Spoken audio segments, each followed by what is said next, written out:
Hello everyone. In this lecture, we need to define the in the lab that review cost center standard hierarchy using the SAP Fiori Launchpad. So first of all, for doing this, we need to use the app display cost center groups. So we have to go the SAP Fiori link. Just click on the display cost center groups, and when you click on that, it will show a mini window. So just select the controlling area which we want to search. Here we need to search about the GUI in North America. Just click on that and enter the tick mark.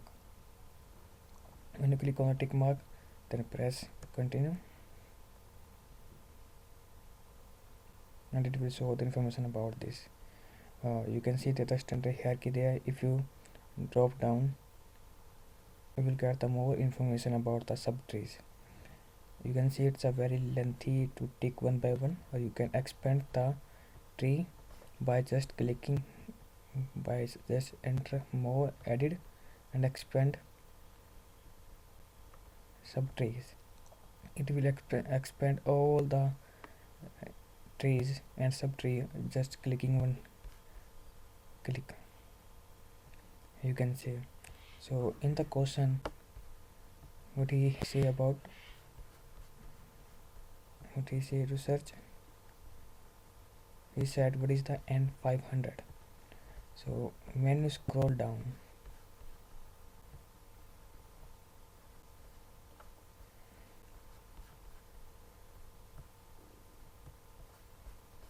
you can see this is the N500, and what is it defined? It's a name for the information technology. And the second question is about what is the NMK 1000 search as N3000.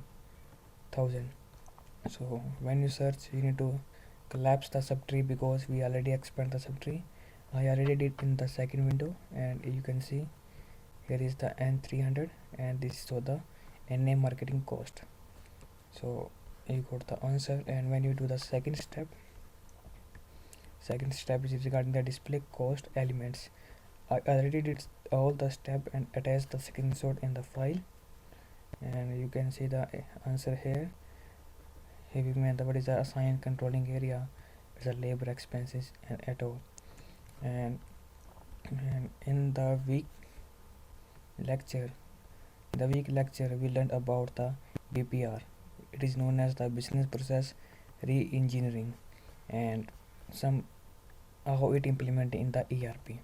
The main learning objective of this week are how the BPR implementing using the ERP, what is the importance of the BPR in the ERP, and what is the role of the top management to implement the BPR processes.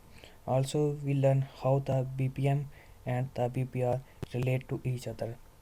The main learning part of this lecture is the BPR methodology, which are preparation, define the edges, map out, dash and measure, and re-evaluation. These are the major steps of the BPR, which is used by the every ERP organization to work better. And in that today tutorial, the question is about, we need to explain is the design, describe the step involved in the business BPR and how they closely link to ERP implementation. So here the BPR step, and already explained in the Word file, this one. I hope it guys work. Thank you.